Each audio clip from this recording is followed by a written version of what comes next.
And how do we fix this? We just go to vertex mode and select that and weld. If nothing happens, it means that you need to use the other tool, the I actually did a weld. Let's see if this one responds. Weld. Oh, great.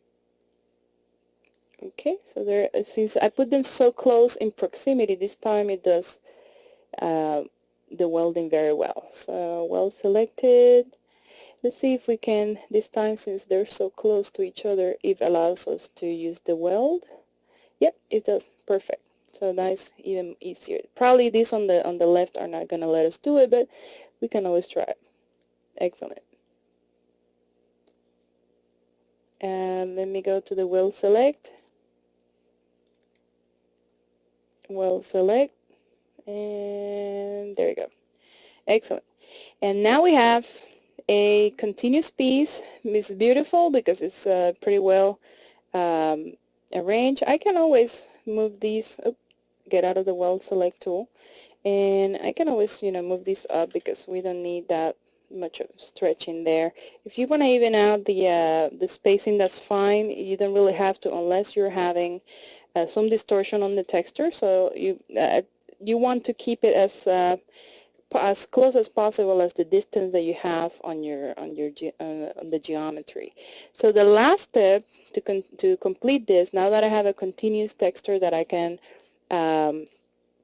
take to Photoshop and paint, is to put it in default inside the default texturing area, because right now as it is, it's not efficient. It needs to be in this square over here, so that Photoshop, when we paint in Photoshop, we can do it properly. If not, you're gonna just get like a segment of what you see here.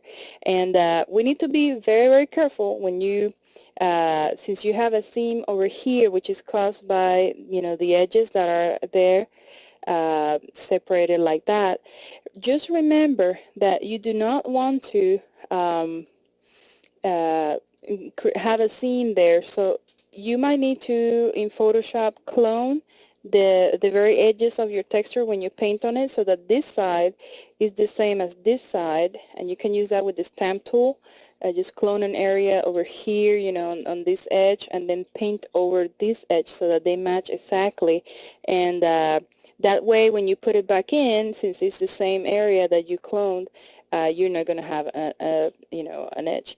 If the worst case scenario, you do get a seam there, try to make it, position the vase on the back so that the camera doesn't see it, because if the camera doesn't see it, there's no point on spending so much time editing it, okay? So I'm going to select all these and fit them to our nice texture default area over here.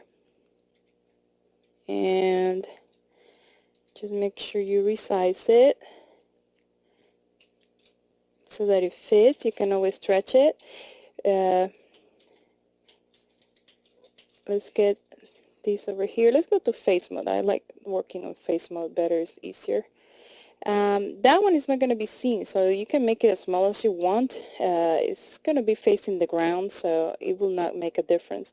This one over here is going outside the default texturing area, so I'm going to move it over. There we go. And actually I'm going to stretch it a little bit more because I want to add more detail later when I paint on it.